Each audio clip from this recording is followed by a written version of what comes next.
Do you know, if you study people who are at the pinnacle of anything, you recognize that to get there, motivation was maybe 1% of the formula. Maybe. 1%. And I'll prove it to you. If you want to become a world-class bodybuilder, say an IFBB pro, what that takes is you have to train twice a day, 6 days a week. You have to have 8 meals a day. Your calorie intake is regimented. Your meals are pre-planned and pre-cooked. You don't eat according to taste, you eat according to function. So my trainer, for instance, will eat and I'm going, what are you eating? And he's having he'll have chicken that was boiled without salt. And he'll have like half a kilo of it. And what are you doing? He says, I'm taking in protein. He doesn't say I'm eating, he says, I'm taking in protein.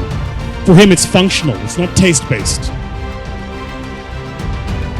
Then, you will probably have to train for a minimum, and this is if you are a genetic phenom, you'd have to train for a minimum of 10 years before you could get on a stage and compete at an average level with an average global bodybuilder.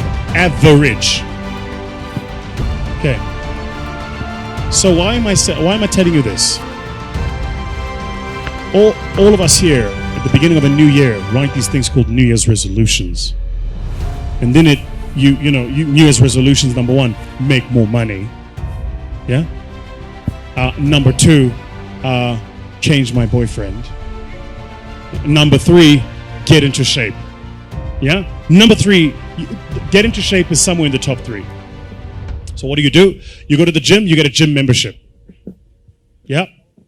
You go to the local Nike store and you buy like all of your gym gear. You are motivated. You are inspired. You are going to the damn gym. You go to YouTube, you subscribe to all of the fitness channels. You go to your Instagram, you follow all of the fitness models. You are motivated. You are going to the damn gym. You're going to get in shape. That's what you're going to do. The people you're following on YouTube have been working on for a minimum of 5 years to look like that. So you have the incorrect understanding that after a month of working out, you're going to look like them. So what happens in the first month? You're excited. You go to gym every single month. And you take the pains and your body is sore, but I'm excited. I'm going to gym. Then life happens. Company doesn't make money. You don't make your targets. You fall a bit ill. Something happens. And all of a sudden, you stop going to gym for a day. A day becomes 2, 2 becomes a week. Now all of a sudden, you've had a gym membership for 3 months and you haven't been in that time. What did you miss? You thought motivation was the formula. Winners don't need motivation. Winners need discipline. Discipline's about getting it done because it needs to get done, not because I feel like it, not because I'm motivated for it. You think Nelson Mandela was motivated to spend 27 years in prison? You think Martin Luther King was motivated to march across the states and proclaim freedom? You think, if you look at people that change the world, they're not doing it because they're motivated. They're doing it because they made a commitment to do it and they disciplined to see it through. Discipline is far more important than motivation, which is why you got to be careful of the decisions you make, because once you make the decision, you have to see that decision through. Like my mentor says, first we make the decisions, then the decisions make us. So you got to be very careful of the decisions you make. Be very careful of the commitments you make. Motivation, I'm telling you now, is completely overrated. It's important, don't get me wrong. We meet according to motivation, we feel good, rah-rah, but that'll fade. You need a stronger will and a deeper commitment to see things through. One of my key phrases for the whole day: disciplines work miracles. Disciplines work miracles. And here's the first piece that works miracles. Number 1, do what you can. Do not let neglect grab you by the throat. Don't let neglect stall you on your path toward prosperity and health, being able to become powerful, influential, rich beyond wildest imagination. Don't neglect what you can do. If you can read, read. If you can change, change. If you can grow, grow. If you can take one step, take one step. Do not neglect to do whatever you can do at the moment. Of course, you can't run a multi-billion-dollar business today. Mark couldn't either 10 years ago. Mark couldn't either 5 years ago.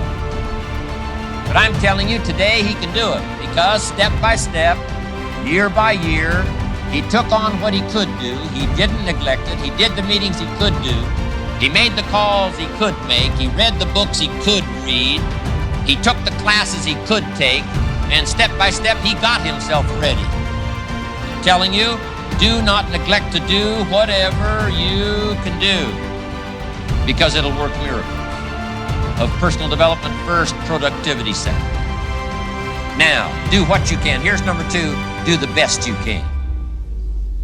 If it's a foggy night and you can only see 100 feet, how can you see another 100 feet? Answer, walk the first 100 feet.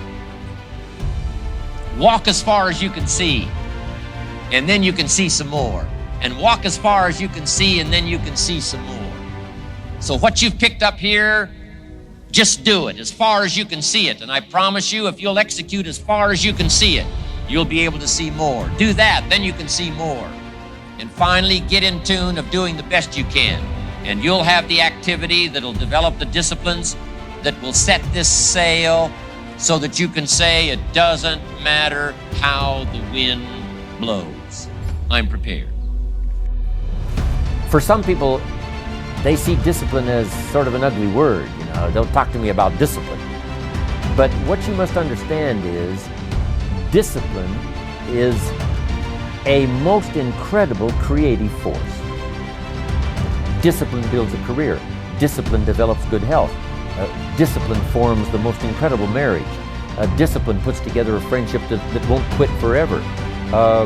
Discipline develops skills that can be magnified, and touch the world. Discipline opens up music. You can't have incredible music without discipline.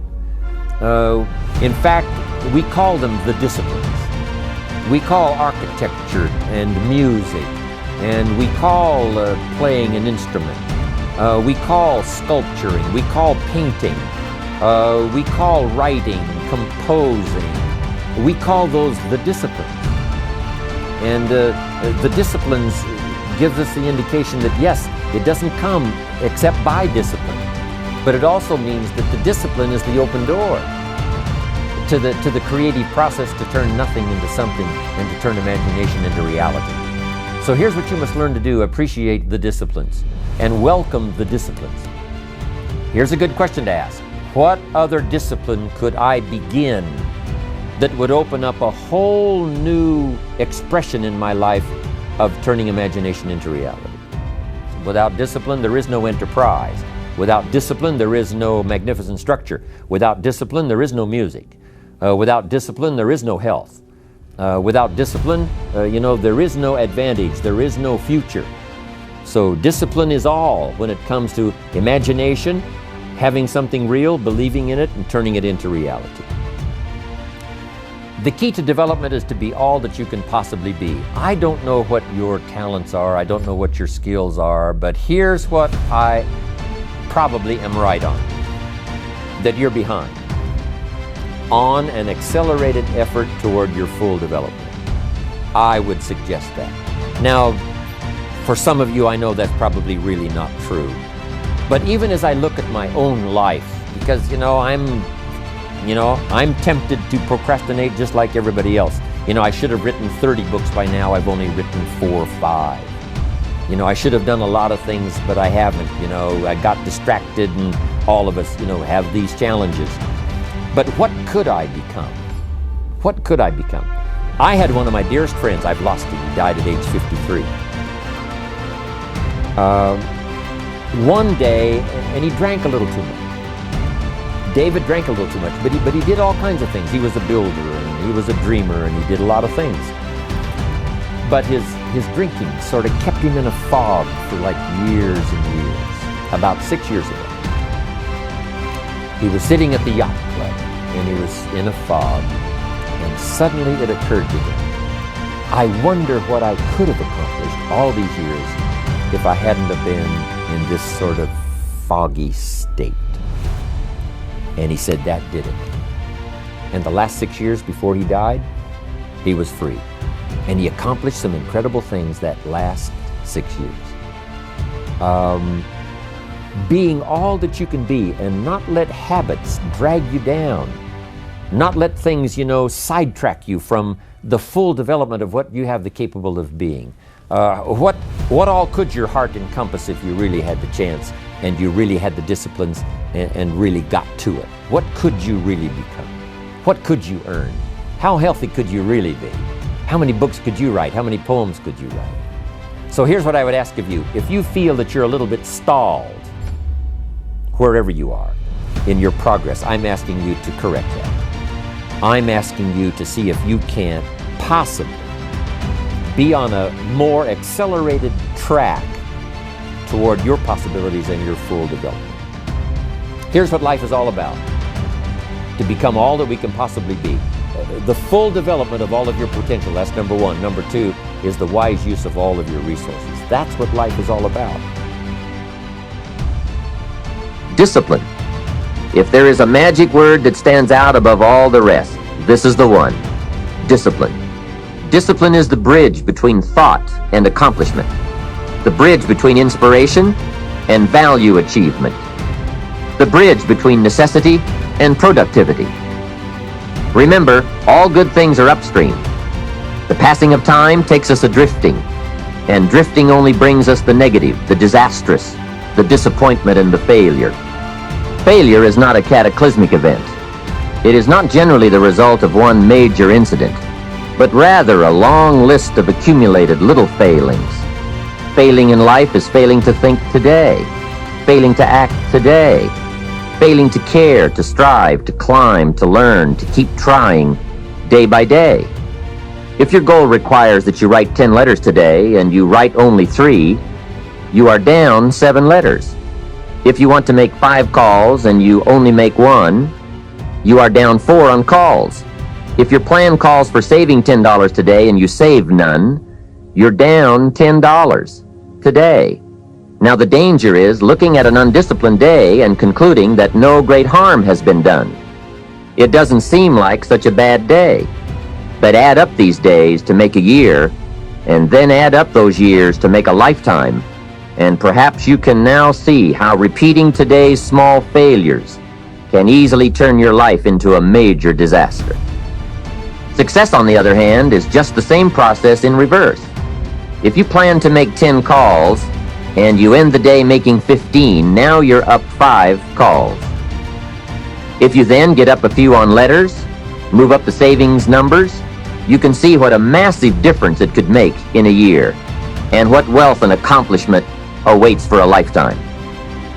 Discipline is like a set of magic keys that unlocks all the doors of wealth, happiness, sophistication, culture, high self-esteem, pride, joy, accomplishment, satisfaction, and success.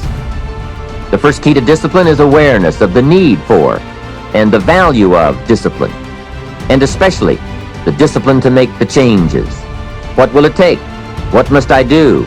And what must I become to get all I want from my life? The second key is the willingness. More than that, the eagerness to maintain your new discipline deliberately, wisely, consistently. And the third key to discipline is the commitment to master the circumstances of your daily life, to see and harness the opportunities to make something of the sun and the rain, the good as well as what comes in the guise of misfortune. Discipline does many things, but most important of all is what it does for you. It makes you feel better about yourself. Even the smallest discipline can have an incredible effect on your attitude. And the good feeling you get, that surging feeling of self-worth that comes from starting a new discipline, is almost as good as the feeling that comes from the accomplishment of the discipline. Second, a new discipline immediately alters your life direction.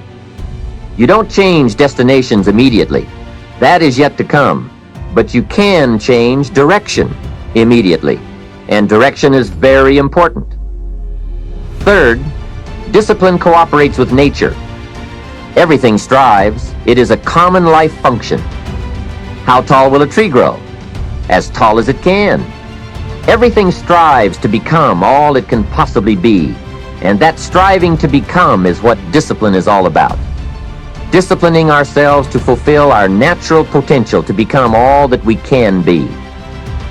And finally, discipline attracts opportunity. Opportunity is always looking for ambition and skill in action. Discipline taps the unlimited power of commitment. The human will in action, driven by inspiration, enticed by desire, tempered by reason, guided by intelligence, can bring you to that high and lofty place called the good life. So start the new process. You can begin a new habit no matter how small it is. Small isn't important. Whether or not you start and whether or not you continue are all that is important.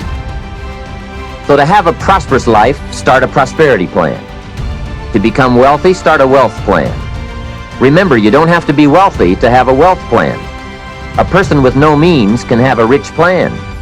If you are ill, start a health plan. If you don't have energy, start an energy plan. If you don't feel good, start a feel-good plan. If you're not smart, start a smart plan. If you can't, start a can plan. If you haven't, start a have plan. Anyone can. Even a bad person can start hearing good messages and reading good books. Recognize that the start of the better life, the happy life, the wealthy life, is today. This is exciting. Both the process and the result can begin today. Start the new journey today. If you think of a new idea, today is the day to begin the discipline of putting that idea into action. Set this day up as a long, busy, exciting start for your new life. Get your first book for your new library today. Begin your new practice of setting goals today. Start clearing out a drawer of your new orderly desk today. Start eating an apple a day on your new health plan today. Put some money in your new investment for fortune account today. Start reading with intensity for your new wealth of mind plan today. Write a postponed letter today. Make a delayed telephone call today. Pick up your camera and take a picture of something to start your new treasury of photographs today. Get some momentum going on your new commitment to the better life. See how many activities you can pile on in this first day. Go all out. Break away from the negative downward pull of gravity. Start the thrusters going. Prove to yourself that waiting is over, hoping is past, and that faith and action have now taken charge. It's a new day, a new beginning for your new life. With discipline, you can't believe the list of positive moves you can make in the first day of your new beginning.